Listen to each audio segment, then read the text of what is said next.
اعوذ باللہ من الشیطان الرجیم بسم اللہ الرحمن الرحیم الحمد للہ رب العالمین والصلاة والسلام علی سید الانبیاء والمرسلین حبیب الہ العالمین ابی القاسم محمد اللہم صلی علی محمد وآل محمد وعلی آلہ الطیبین الطاہرین سیما بقیۃ اللہ فی الارضین قال اللہ تعالی فی کتابہ الکریم بسم اللہ الرحمن الرحیم ومن يعظم شعائر اللہ فإنها من تقوى القلوب. درود بجائے محمد و آل محمد.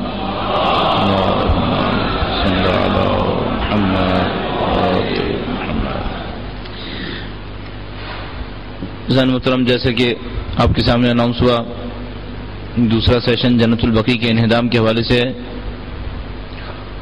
اور اس بحث میں کوشش کروں گا کہ چند نکات آپ کی خدمت میں پیش کرتا چلوں. سب سے پہلے یہ کہ جو واقعہ پیش آیا وہ کس سیاسی اور تاریخی پس منظر کے اندر پیش آیا ہے.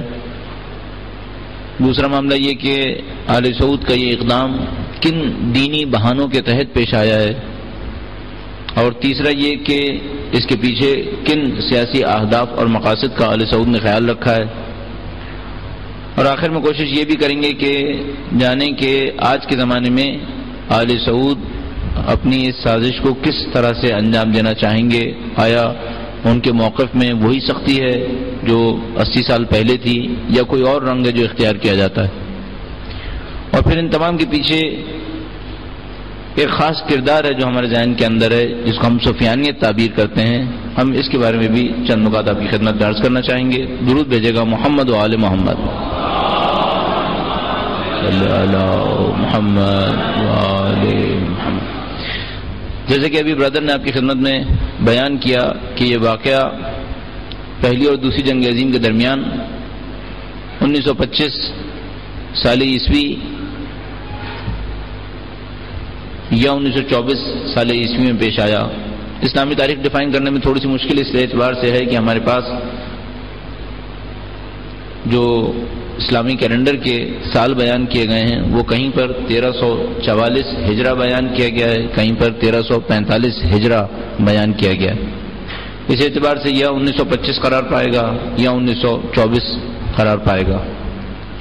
بنیادی طور پر یہ زمانہ مسلمانوں کے اضمحلال کا زمانہ ہے. یہ زمانہ مسلمانوں کے سخت شکست کھا جانے کا زمانہ ہے. اس سے تقریباً 50 سال پہلے کا زمانہ وہ زمانہ ہے جہاں پر ہم استعماریت یا کولونیلزم کا پیریڈ تعبیر کرتے ہیں. وہ وقت کہ جب یورپی ممالک نے مسلمان ممالک کے اوپر حملہ کیا. اور اگر ہم ایک ڈیٹ طے کرنا چاہیں تو لگ بھگ 1860 کو ہم وہ وقت بیان کرتے ہیں کہ جب پورے دنیا اسلام کے اوپر استکبار کا یا براہ راست یا بالواسطہ قبضہ ہو گیا. اور وہ اس طریقے سے کہ ہم جیسے لوگ جیسے برصغیر کے اندر رہنے والے تھے 1860 میں مکمل طور پر شکست کھا گئے اور براہ راست انگریزوں کی حکومت یہاں پر قائم ہو گئی. ایران میں اور ترکی کے اندر دونوں جگہ پر آزاد حکومت موجود تھی. ایران کے اندر قاجاری بادشاہ حکومت کر رہے تھے اور ترکی کے اندر عثمانیہ سلطنت قائم تھی، لیکن دونوں کا اقتدار اپنے کیپٹل سے زیادہ آگے نہیں بڑھ پاتا تھا. ایرانی قاجاری بادشاہ کا اقتدار زیادہ سے زیادہ تہران تک محدود تھا. شمال میں روس اور جنوب میں انگریز قابض تھے. اسی طریقے سے عثمانیہ خلافت کہنے کو تو مکمل خلافت تھی اور اس کے اندر آج کے زمانے کے 20 کے قریب ممالک شامل تھے، لیکن اس زمانے میں خود عثمانیہ حکومت کو یورپ میں دی سک مین آف یورپ کہا جاتا تھا، کہ یورپ کا مرد بیمار جس کے اندر اپنے جسم کو سنبھالنے کی بھی طاقت نہیں تھی، وہ اپنے خطوں کے دفاع کرنے سے عاجز تھا. عثمانیہ کی شکست بہت علنی تھی، اس کا ہار جانا بہت واضح تھا. ان حالات میں جبکہ مغربی استعمار انگلستان اور فرانس کی صورت میں تمام عالم اسلام کے اوپر قابض تھا، پہلی جنگ عظیم پیش آئی. پہلی جنگ عظیم پیش آنے کے نتیجے میں جو نام نہاد عثمانی خلافت تھی وہ بھی پامال ہو گئی، تو اس کا بھی خاتمہ ہو گیا. اور جتنی بھی جگہوں پر عثمانی خلافت حکومت کر رہی تھی، جن میں حجاز کا علاقہ، آج کے تمام مشرقی وسطیٰ کو آپ تعبیر کر سکتے ہیں، اسی طریقے سے شمالی افریقہ کے بعض علاقے، ان تمام علاقوں کے اندر نیشن اسٹیٹس بنانے کی کوشش کی گئی، یعنی قومی حکومتیں بنانے کی کوشش کی گئی. ظاہر ہے سب سے اہم جگہ جہاں پر عثمانیہ کے جانے کے بعد ایک خلا ایجاد ہو گیا تھا وہ خود حجاز کا علاقہ تھا۔ 1918 میں عثمانیہ کا خاتمہ اعلان کر دیا گیا، انگریزوں نے اعلان کر دیا کہ ہم نے عثمانیہ حکومت کو ختم کر دیا۔ اس کے بعد یہ تمام ممالک جہاں پر عثمانی خلافت قائم تھی، ان تمام کے لیے کوئی حل تجویز کیا جانا تھا، اور ان تمام علاقوں میں جیسے کہ میں نے عرض کیا سب سے اہم علاقہ حجاز کا علاقہ تھا، یعنی وہ علاقہ جس کو آج ہم سعودی عرب تعبیر کرتے ہیں۔ اس علاقے میں انگریزوں نے دو گروہوں کے ساتھ مل کر عثمانیہ سلطنت کے گورنر کو شکست دی تھی۔ عثمانیہ سلطنت کا کیپٹل ترکی کے اندر ہوتا تھا۔ اس علاقے کے اوپر جس کو ہم عربستان کہتے ہیں یا حجاز کہتے ہیں، اس علاقے کے اوپر عثمانیہ سلطنت کا ایک گورنر حکومت کرتا تھا۔ اس گورنر کا تعلق اس زمانے میں آل رشید خاندان سے تھا۔ جب انگریزوں نے عثمانیہ حکومت کو شکست دی تو انہوں نے آل رشید کا مقابلہ کیا۔ آل رشید کا مقابلہ کرنے کے لیے انگریزوں نے خود براہ راست میدان میں آنے سے گریز کیا۔ وہ جانتے تھے کہ اگر وہ خود براہ راست میدان کے اندر کودیں گے تو یہ مسلمانوں کے جذبات کے بھڑکنے کا سبب بن جائے گا، تو انہوں نے دو مسلمان قبیلوں کو استعمال کیا آل رشید اور عثمانیہ کو شکست دینے کے لیے۔ وہ جو دو مسلمان قبیلے تھے ان میں سے ایک آل سعود تھا اور دوسرا شریف حسین کا خاندان۔ آل سعود تقریباً جیسے کہ ابھی بیان ہوا تقریباً 250 سال سے اس علاقے کی حاکمیت کے لیے کوششیں کر رہے ہیں، یعنی تقریباً 1780 کے قریب سے ان کی کوششوں کا آغاز ہوا ہے۔ ہمارے برادر نے بہت مختصراً آل سعود کی کوششوں کا تذکرہ کیا اور انہوں نے بتایا کہ 1790 کے قریب انہوں نے مکہ کے اوپر ایک دفعہ قبضہ کیا تھا، مدینے کے اوپر قبضہ کیا تھا، طائف کے اوپر بھی قبضہ کیا تھا۔ اسی زمانے میں انہوں نے عراق، نجف اور کربلا کے اوپر بھی حملہ کیا تھا۔ اسی 1790 کے زمانے میں انہوں نے نجف اور کربلا کے اوپر بھی حملہ کیا تھا، اور کربلا کے حملے میں کم از کم 15,000 افراد شہید کر دیے تھے۔ لگ بھگ 5 سے 15,000 افراد کی مختلف فیگرز نجف کے حملے میں شہید ہونے کی ہمارے پاس خبر ہے۔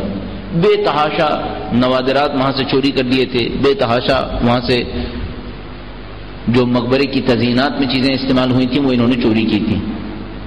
کافی عرصے تک کربلا کے اوپر قابض رہے تھے، جو وہاں سے گزرتا تھا اس کو شہید کر دیا کرتے تھے۔ لیکن یہ سلسلہ زیادہ عرصہ چل نہیں سکا۔ عثمانی خلیفہ کو جب یہ پتا چلا 1790 میں کہ انہوں نے قبضہ کر لیا ہے، اس طرح کی کارروائی انجام کی ہے، اس نے ایک فوج بھیجی اور اس فوج نے آل سعود کا خاتمہ کر دیا تھا۔ آل سعود ظاہری طور پر ختم ہو گئے لیکن در حقیقت باقی رہے، ان کی نسل باقی رہی، یہاں تک کہ تقریباً 1880 میں یعنی لگ بھگ 100 سال کے بعد دوبارہ واپس آئے۔ اس دفعہ جو واپس آئے اس دفعہ انگریزوں نے آل سعود کا ساتھ دیا۔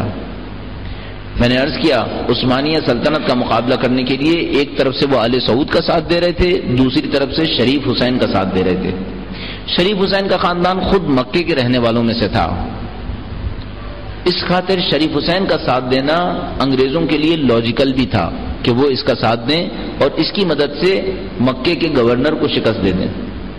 انگریزوں نے بہرحال دونوں کو آگے بڑھایا، دونوں کو ایک ایک جاسوس دے دیا۔ انگریزوں کا طریقہ کار یہ تھا کہ وہ ان دونوں قبیلوں کو عثمانیہ کے خلاف استعمال کرنے کے لیے باضابطہ تربیت دلواتے تھے، تربیت دی جاتی تھی اور پیسہ بھیجا جاتا تھا۔ یہ کام 2 جاسوسوں کے ذریعے سے انجام پایا۔ شریف حسین کے پاس انگلستان کی تاریخ کا سب سے مشہور جاسوس تھا جس نے شریف حسین کے خاندان کی مدد کی تھی، اور وہ جاسوس لارنس آف عربیہ تھا۔ آل سعود کے پاس بھی انگریزوں کا ایک جاسوس تھا، ان میں سے ایک کا نام شیکسپیئر تھا جو ایک زمانے میں قتل کر دیا گیا تھا، اور اس کے بعد فیلبی نام کر کے ایک انگریز جاسوس تھا جو آل سعود کو مدد دیا کرتا تھا۔ 1918 میں ان 2 قبیلوں کی مدد سے عثمانیہ کو ختم کر دیا انگریزوں نے۔ اب یہ طے کرنا تھا کہ کس قبیلے کو اس علاقے میں حاکمیت دی جانی ہے۔ 2 آپشنز تھے، یا شریف حسین یا آل سعود۔ شریف حسین کے 4 لڑکے ہوا کرتے تھے اور چاروں انگریزوں کے بہت وفادار تھے۔ لارنس آف عربیہ نے چاروں کو بہت اچھے طریقے سے تربیت دی تھی کہ وہ ہمیشہ انگریزوں کے وفادار رہیں گے۔ میں عرض کروں گا کہ ان کی وفاداری کتنی زیادہ تھی۔ آل سعود کا معاملہ کچھ پیچیدہ معاملہ تھا۔ آل سعود کے اندر بعض عناصر ایسے تھے کہ جو انگریزوں سے بہت زیادہ خوش نہیں تھے. برسبیل تذکرہ عرض کرتا چلوں، آل سعود کے مدد کرنے والے قبیلوں میں تھوڑا سا معاملہ پیچیدہ ہو رہا ہے، اپنے حواس کو یہاں جمع رکھیے گا. آل سعود کی مدد کرنے والے قبیلوں میں ایک قبیلہ الاخوان نام کر کے ہوا کرتا تھا. اخوان المسلمین نہیں، جو مصر کے اندر بہت بعد میں تشکیل پائی. الاخوان نام کر کے یہ ایک گروہ ہوتا تھا. در حقیقت ہمارے زمانے کے حساب سے ان کو شدید قدامت پسند تعبیر کیا جا سکتا ہے. الٹرا آرتھوڈاکس مسلمز ان کو تعبیر کیا جا سکتا ہے. یہ لوگ انتہائی شدید قدامت پسند تھے. یہ لوگ ریڈیو، ٹیلی فون، حتیٰ گاڑیوں تک کے مخالف تھے. یہ لوگ یہ سمجھتے تھے کہ ہمیں سلفی دور کی طرف جانا چاہیے. جتنا زیادہ پرانے